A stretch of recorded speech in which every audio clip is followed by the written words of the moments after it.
Hi, this is Dennis with Second Chance Tackle. Today we're going back in that time machine again. We're going to work on a reel from the 70s. It's a Ryobi SX5. It's a larger size reel. It was meant to compete against Iowa and Penn in the Silver Series line. It's a nice reel. It's showing its age. It needs a little bit of service. It was a garage sale find, so you don't expect that much when you go out, but you also don't expect to pay that much in price. But this one's running nicely. Seems like it's stood the test of time. We'll just go in and we'll show you what this reel is made of, how to service it, and how to put it back out there for some nice fishing. So this reel's got some large capacity to it. It's got it can hold 200 yards of 10-pound line. So it's meant to go the distance. It can also handle the heavier fish. Now the Ryobi line. So the Ryobi line started post-World War II. Yes, it is the same company at one point, or was the same company at one point, that makes the Ryobi power tools. But it's no longer that. So in the late 40s, it was founded as a machinery company. It became an outdoor products company. Most of the 60s and the 70s was spent manufacturing the Ryobi brand across the world, made in Japan. This one's made in Japan. They went across the world with them, and in the 1990s, Ryobi sold the U.S. division to Berkley. Now, Berkley is, I think it's still part of Pure Fishing, if I remember, in the U.S., but Berkley Products now is usually known more for its swim baits and that, but you did see the Berkley reels in that at one point, and they were pretty much the Ryobi reels branded under Berkley. So Ryobi kept the brand outside of the U.S., and you'll find from time to time that you'll see a Ryobi FinTech, and FinTech was the brand pretty much marketed outside of this country. So I'm just taking off some stuff. Here's your basic handle. And there was a through thread there. This has got a lot of tarnish on it, so I'll show you a quick way to take tarnish off. We're going to remove the side plate, see what's going on there. And again, this is a smooth operator, so other than dirt and grime and just some basic lubrication, I'm not expecting to see anything that's broken in here. And that's always a good thing. When you're testing a reel, when you're going to purchase a reel, whether it's at a flea market or if it's at a garage sale, yard sale, wherever you can find the used reels, make sure you do a thorough test. Make sure that you crank the reel, and that in this case this reel was turning very easily. Make sure that the spool shaft goes up and down. Make sure that the bail functions properly. Tighten the drag up. Make sure that the drag works.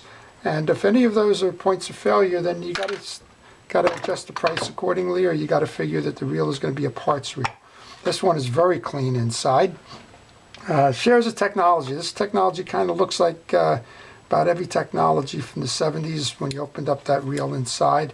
You've got a cam here that's offset on the main drag. You've got a crosswind shaft that guides the reel up and down as you spin, and I think if I do that, you can see how the shaft moves accordingly. And well, we don't have the gear turning here, but if we had the gear turning here, interfacing with the main gear, it would push the shaft up and down. And you see the basic technology inside, not very complicated.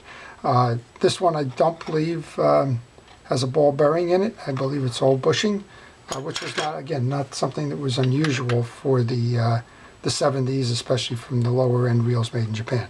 Okay, so let's take this apart then. You'll notice a couple of things as we're doing this. I use a parts tray over here to put all my pieces and parts. That way I know where to find them when I go to restore the reel after I've serviced it. And right now I'm more or less checking this reel out because I don't know the reel. We have a little shim here that holds that cam in place, the little crosswind arm. We have a pin that this crosswind arm runs on, and notice the orientation of that. This is not a symmetrical pin. It is offset a little bit, so just notice where that pin is on here. Take the main gear out, and that shows the evidence of time. So that's just grease that was in there that got worn. Most of the time that's easily cleaned. You'll notice that I have a protective glove on because a lot of times I have no idea what's in this grease, and I do like to keep it off as much as I can. Those of you that watch my videos know I would like to have one on my working hand too, but somehow I just don't work well with that glove on there, so half is better than none. So I used a little cotton swab. Now I'm going to just kind of clean the rest off with a paper towel. Check the gearing, make sure all of the teeth are okay on this. Go underneath here, we still got the shellacking going on here, which is the dried grease. So let's see if we can't clean that up as well. And for the hard to reach places, I haven't found anything much better than a cotton swab at the moment. I notice there's a big hunk of grease hiding behind the shaft. Now we'll take the shaft out in a moment, but anything you can do to clean this off ahead of time is going to be saving you time later on and making your project go a little bit easier. Okay, I'm just cleaning off that bushing. That bushing belongs on the back end of the main. Let's just put it there. Also belongs in the case. We'll clean that case in a moment. Let's take that spool shaft out then. It's held in by a flat-headed Phillips head screw, threaded.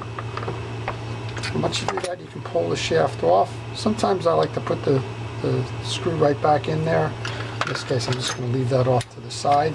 Then that just brings us to our crosswind block. So I can't grab that. You need a multiple set of tools here. This crosswind block is just running inside here, and it'll just ride up and down on the shaft. And then we're into the parts that need to be cleaned. You can see there's further evidence of some dried grease up in this channel here. So let's just get that dried grease out of the way. So why do you need to bother? Well, that dried grease might be holding sand and particulate in it, maybe metal shavings, and even though it's out of the way at the moment, you just don't know. You know, sometime in the future it can become dislodged, get back into the drivetrain system, and just cause a general problem. Now sometimes, if it's easier, if you find this particularly caked on, you could use a degreaser, general lubricant like a WD-40 with a light spray. That'll help break it up as well.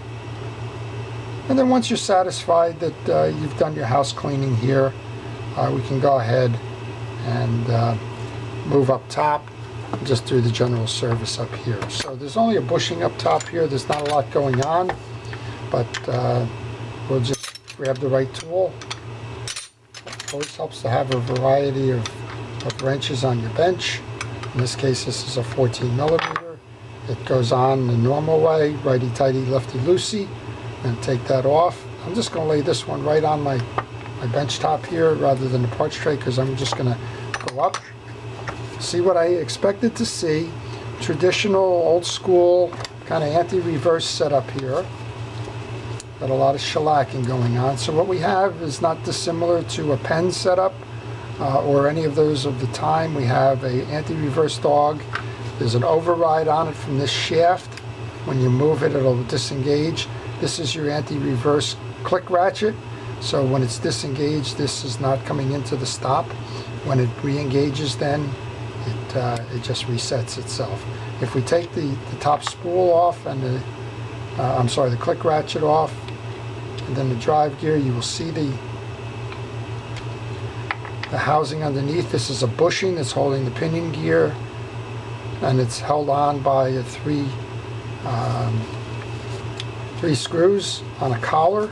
So it goes three collar, bushing, pinion gear, and if you wanted to service that, then you could certainly go ahead and pull those three screws off and do some more cleaning.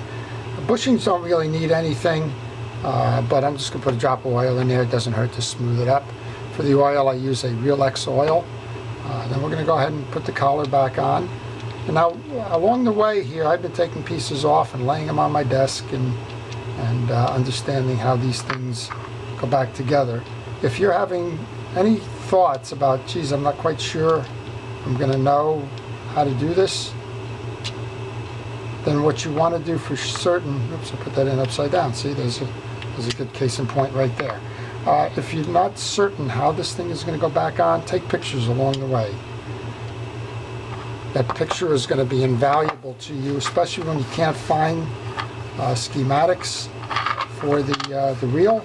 You can refer back to the pictures that you took to guide you, and if you get stuck, or if, for example, if I didn't know I just put that on backwards, it might be a little problematic, and what I would do is I would come back and refer to a picture to tell me how to reset this.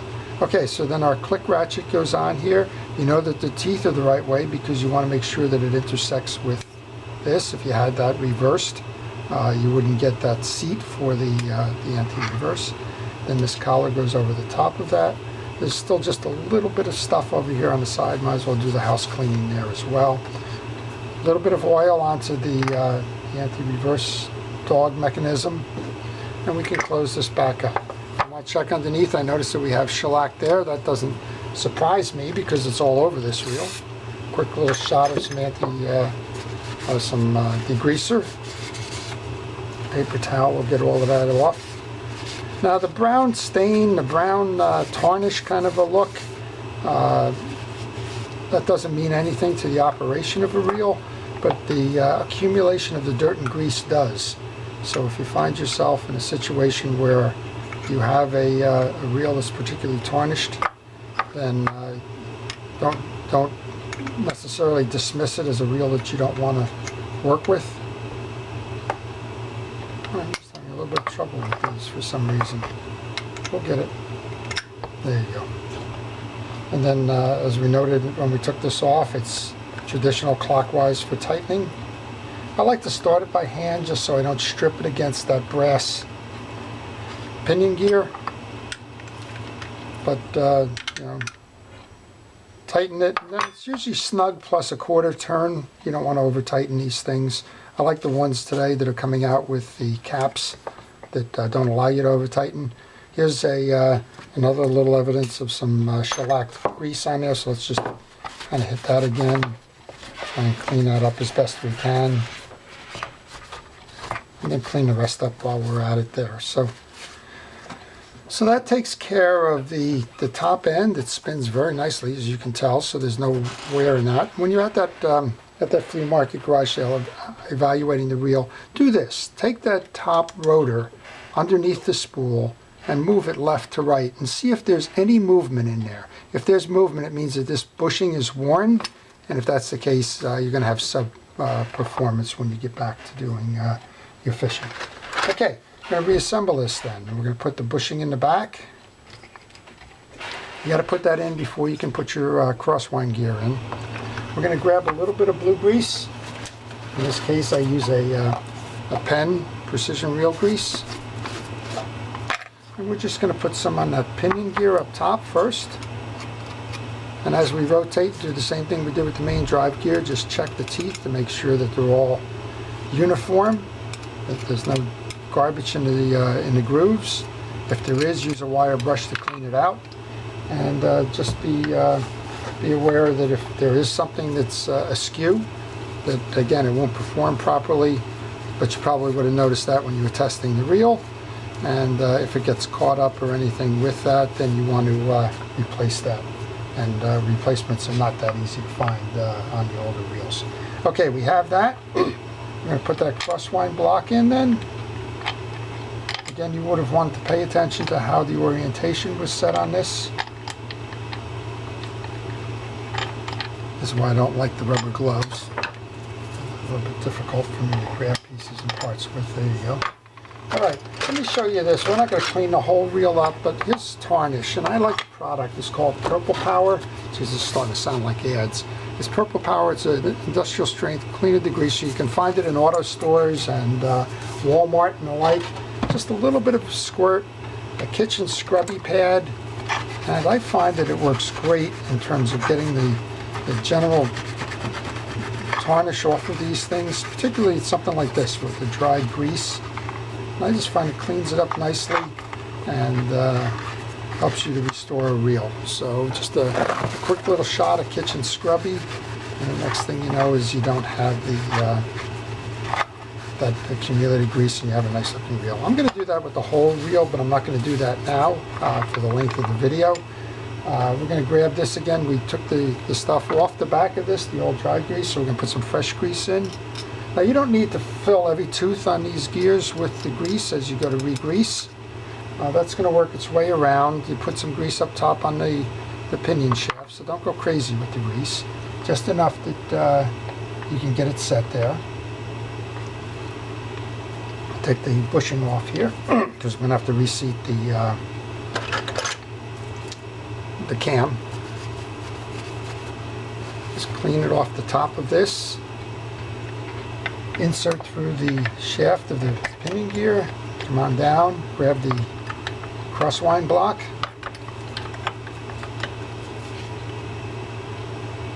You'll have the screw hole will come into the crosswind block view. You're looking for that little flat-headed screw, and again, this is an advantage to me of having a parts basket. I have had viewers write in, tell me, you know, you want to use a magnetic tray. The idea is the same, right? Just keep it all in the same place. Magnetic trays are good for everything that's steel. If you have stainless steel parts, they're going to roll around in the basket, but that's okay. It's better rolling around in the basket than rolling around on your floor. Okay, we're going to put a little bit of blue grease up on here where this cam is going to travel.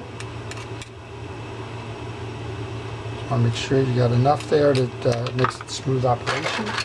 We grabbed the cam before. We noticed the orientation on that. I'm going to put the pin in now. I'm going to grab the cam.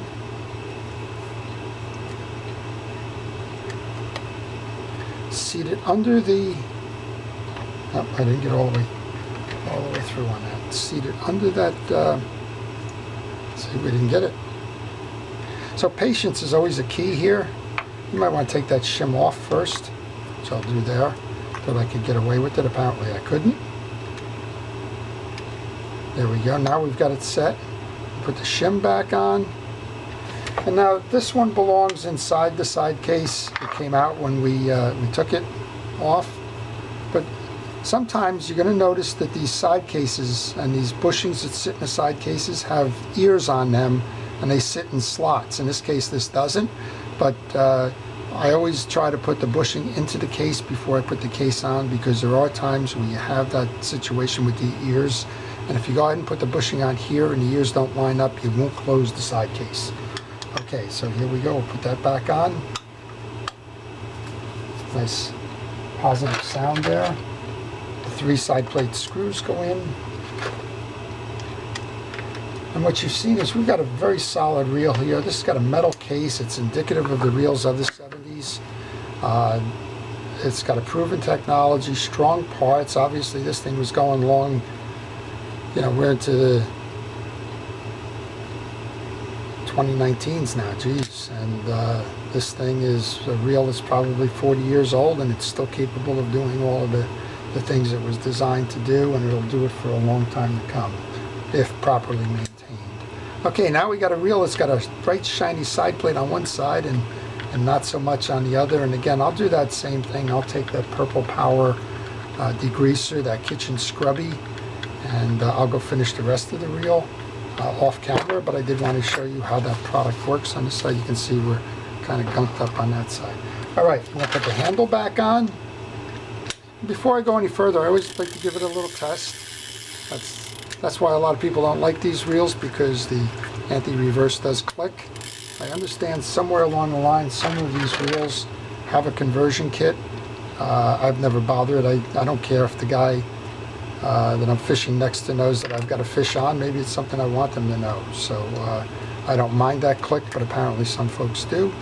And if there's conversion kits available, you know, it's up to you if you want to go do one. These reels just aren't that expensive to begin with. I guess you could probably spend the value of the reel in getting a conversion kit. If you want to do that, go right ahead. That's a nice smooth operator. Okay, let's go up top. We'll show you the drag system in this one. See if there's anything that needs to be done here. There's a retention clip in the carrier. I use a pin to get that spring out. It is a spring. Hold your finger on that clip so that if it does pop, as springs are prone to do, that it doesn't fly. because if it flies, you'll be back on that floor again looking for it. Okay, that's your clip. I'm just going to set it right aside. I use that pick for a lot of things. We have a spring drag assembly in this, not that different than a Mitchell. What I really want to do, I want to get inside here. We saw that tarnish. I just want to clean this garbage up, gunk, dried grease, whatever, in that channel itself. That if there's anything that's going to degrade the drag performance, it's simply going to be that, dirt. And the top end drag systems, well, that's where all the action happens, right? The salt spray and everything else comes right into there, and that's where it accumulates. So I'm just using the tools you saw before, paper towel, some general degreaser like a WD-40, and paper towels to dry it off. So there you go. Okay, we're out of our way with that. I'm going to put that spring right back in. Here's our setup on these. Now these are hard washers, so they don't need anything other than to be clean. The way that this one came out, if you were paying attention as I was, is that you have a metal drag washer below that sits on top of that spring. We then have a fabric washer, eared washer, fabric washer, eared washer, top washer. So let's go ahead and put that back in. And these just have to be clean. You can put a little bit of oil on them if you want. It's not going to absorb the oil. So you'll see the same thing with Teflon washers. Teflon washers aren't going to absorb the oil either, so you don't need to oil them. They're kind of self-lubricating, and the Teflon is a type of a plastic or petroleum-derived product, whether it's plastic or not, and it kind of self-lubricates. So just keep them clean. So that's what I'm doing here, just cleaning them up, which is fine. If you wanted to make it pretty, you can grab some steel wool or something and kind of get that little track off of there. That's just a little kind of a wear groove from this spring. The spring only holds it in place. It's not a tensioner spring. So let's go ahead and reassemble that. You find the groove that it came out of. Hold that finger again, because myself and everybody else who's done this over time has had these things shoot out. And then just make sure that they seat into the groove as such. All right, so that's your drag surface. Just line it up, put it back on your reel there. Work your way through. Grab your drag tension knob, adjuster knob. Just line that up. And that's the reel. So this one's ready to go fishing. And this one I'd be proud to put on my pole and take fishing with me. So once it gets cleaned up a little bit, it'll look like a real champ. So I hope you've enjoyed that. If you have, please like the video. If you want to see more, please subscribe. Thank you for viewing. This is Dennis with Second Chance Tackle.